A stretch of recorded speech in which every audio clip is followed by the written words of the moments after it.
This llama doesn't come between the coyote and the sheep because it's stupid. It's actually their protector, a professional bodyguard. A guard llama is a special animal used in farming to protect sheep, goats, chickens, or other livestock from predators like coyotes, dingoes, dogs, foxes, and the like. Yes, llamas can really do that. Moreover, llamas have been known to sometimes kill coyotes that decide to hunt the animals they protect. Although this is more of an exception to the rule, llamas aren't exactly prone to attacking, but they are effective against lone predators and just check out the statistics. According to a 1990 study, the average loss to predator attacks dropped from 21% to 7% after the introduction of the guard llama. Other studies say that in more than 50% of cases, llamas have completely eliminated any livestock losses. But how come llamas turned out to be excellent bodyguards?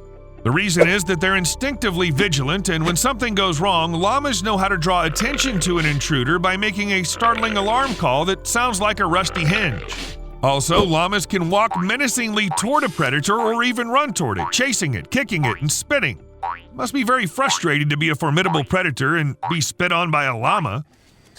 This llama notices the danger and reports it. It then begins to watch the intruder closely. Often, this is quite enough to intimidate the predator, but if the menacing look doesn't work, the llama won't hesitate to chase and stomp on the intruder if the predator doesn't retreat fast enough. Needless to say, effective guarding requires certain conditions. Single male llamas are best suited for this kind of work, as they become attached to their charges, especially when they're still small. This llama reacts aggressively even when strangers simply approach the sheep. Many sheep and goat breeders note that a special bond quickly develops between the lambs and their llama guard. Here's a llama that's bonded with a lamb, and so will protect it from any predators. And you know what the best part is? The llamas don't need to be trained for this. Well, at least no one trains them on purpose. Guarding skills are specific to certain individuals within a species, rather than being universal. Not all llamas possess the ability to guard, as some may simply not care what's going on around them. But what about not a single bodyguard, but an entire army? This looks like an intimidating swarm of insects, but when you look closely, it's clear that these are ducks, and ducks are real biological weapons. No, they don't spread deadly diseases, but they can be more effective than pesticides when it comes to controlling locusts.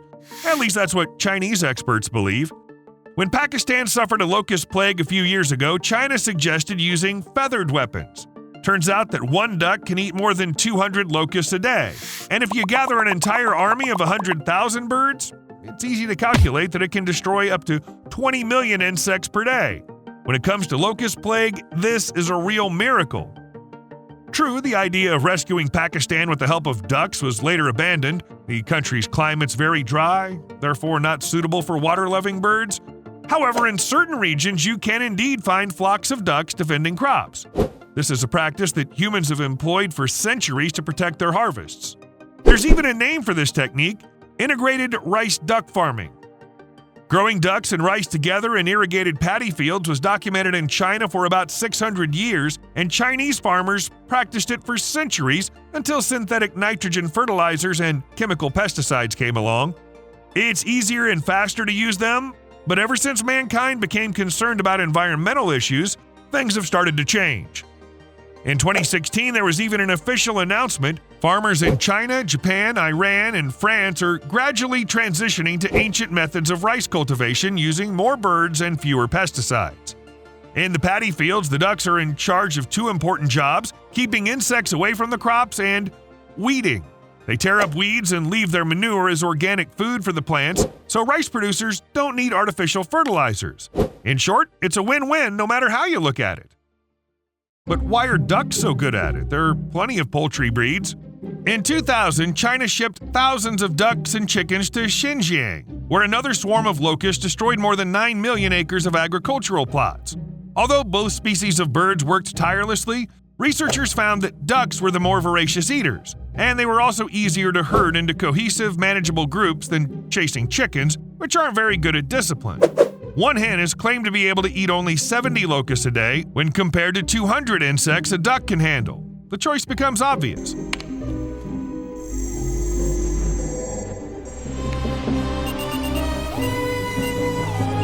However, ducks are not only good at guarding paddy fields. In South Africa, they work in the winery. No, they don't squeeze the juice out of their grapes with their feet, although I've already pictured that in my mind. A typical vineyard is neat rows of lush green vines, their leaves swaying gently in the wind. Looks very serene. Now imagine some 800 ducks shattering this perfect scene.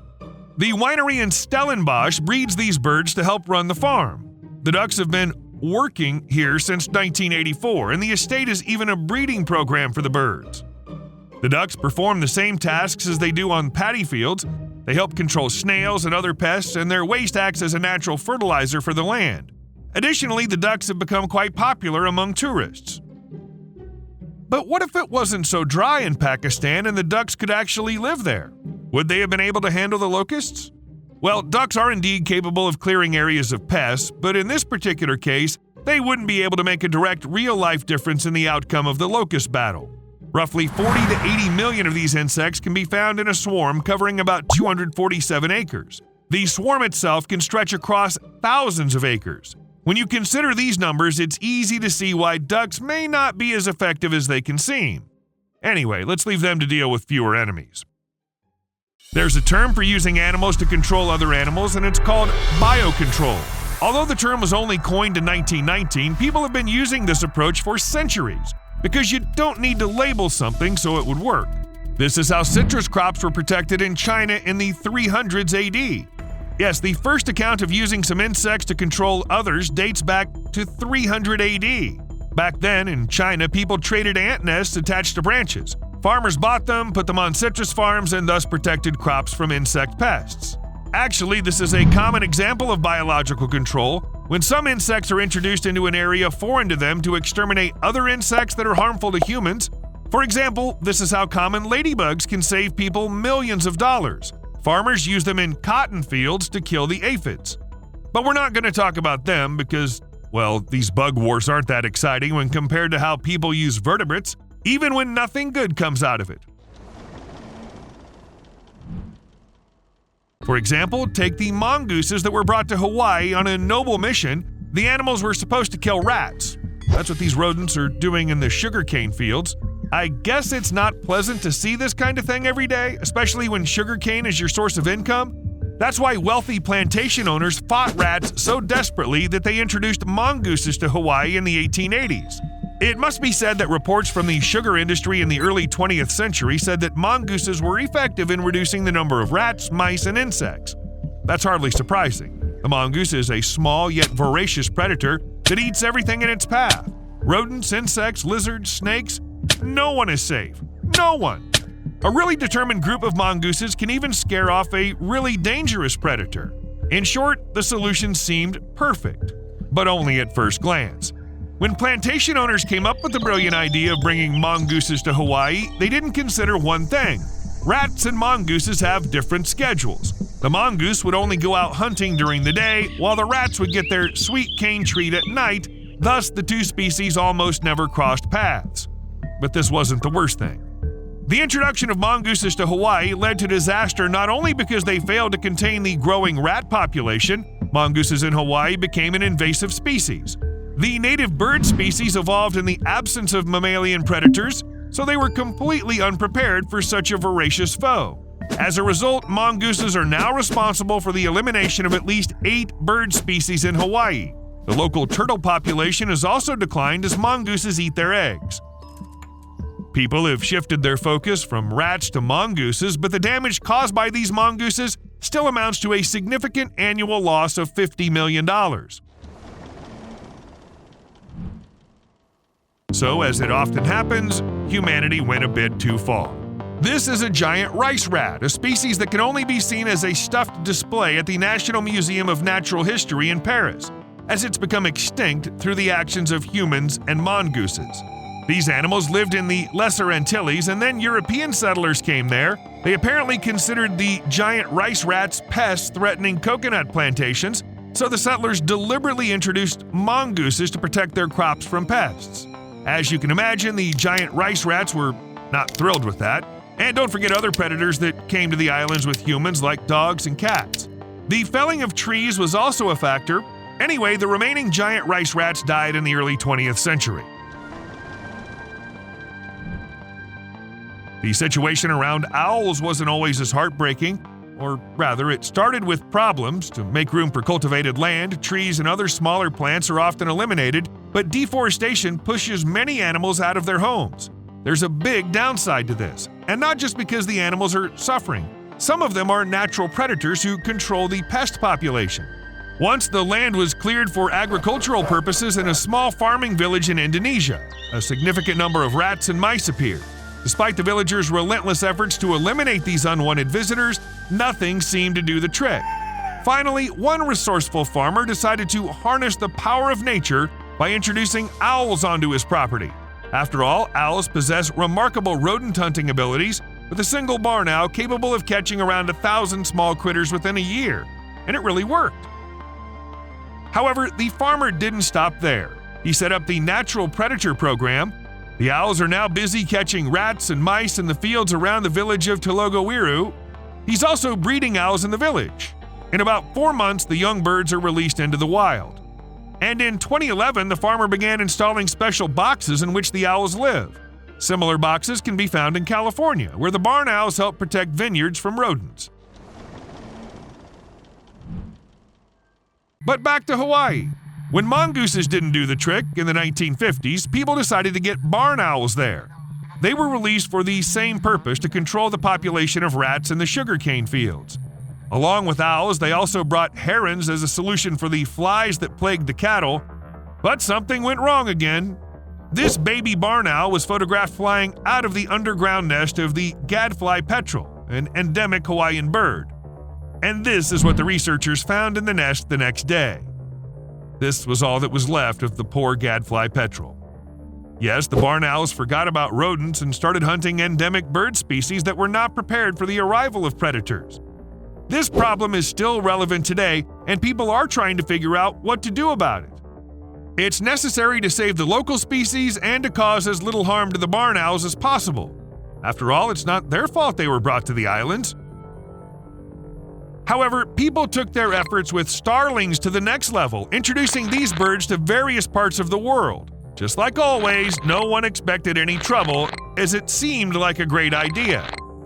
The common starling was introduced to Australia to help control crop-damaging insects. The first settlers looked forward to their arrival, believing that the birds would also be useful in pollinating flax, the staple crop of the area. They even set up nests for starlings on farms and near crops. That's how much people wanted these birds nearby. In 1857, starlings were introduced to Melbourne, and 2 decades later to Sydney. Imagine everyone's surprise when it turned out that they do more harm than good. That's because starlings are voracious birds that gladly eat fruits and seeds, the very things they're supposed to be protecting. Starlings are also quite aggressive, not afraid to fight other birds for food and territory. They also occupy both nesting sites and even the nests themselves, so that other species have trouble raising chicks. Eventually, starlings have greatly increased their numbers in just a couple of decades, and now fly around the continent in huge, scary flocks with 3,000 starlings in each. By the 1920s, starlings were widespread in Victoria, Queensland, and New South Wales, and by then they were considered pests. At one point, people even started eliminating starlings, and over 3 decades they exterminated about 55,000 of them. Common starlings were also brought to the territory of New Zealand. When the first settlers arrived on the islands, they began to actively cultivate the land. After the mass destruction of the bushes to create farmland, the ecology was so disrupted that the country was overwhelmed by plagues of insects. They were, in the words of an old agricultural bulletin, crawling over the land in vast hordes. The gathering of caterpillars was a sight that horrified the agriculturists. The insects were deprived of their usual food, so they attacked in mighty armies, devouring crops in their path and leaving fields empty, as if nothing had ever been sown on them. Overall, that was a horrible thing to behold, and one of the few means available to farmers at that time was sheep. Large herds were released into caterpillar-infested terrain, where the hooves of the animals worked even more efficiently than rollers. Yes, people were literally crushing insects with sheep. But that wasn't enough. To stop the invasion of caterpillars, they even tried to dig deep ditches. Local birds were of great help. Farmers even began to consider them their best friends. However, these birds, not used to coexisting with humans, didn't want to settle near the fields. Then people decided to call in help in the form of good old-fashioned starlings and sparrows.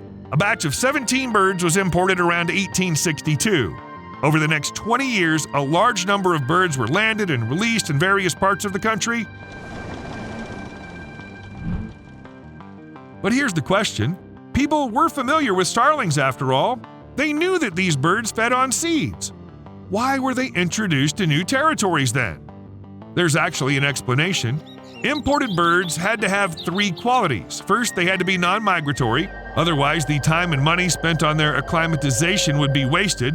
Second, they had to be prolific breeders so that they can reproduce and soon defeat insect pests.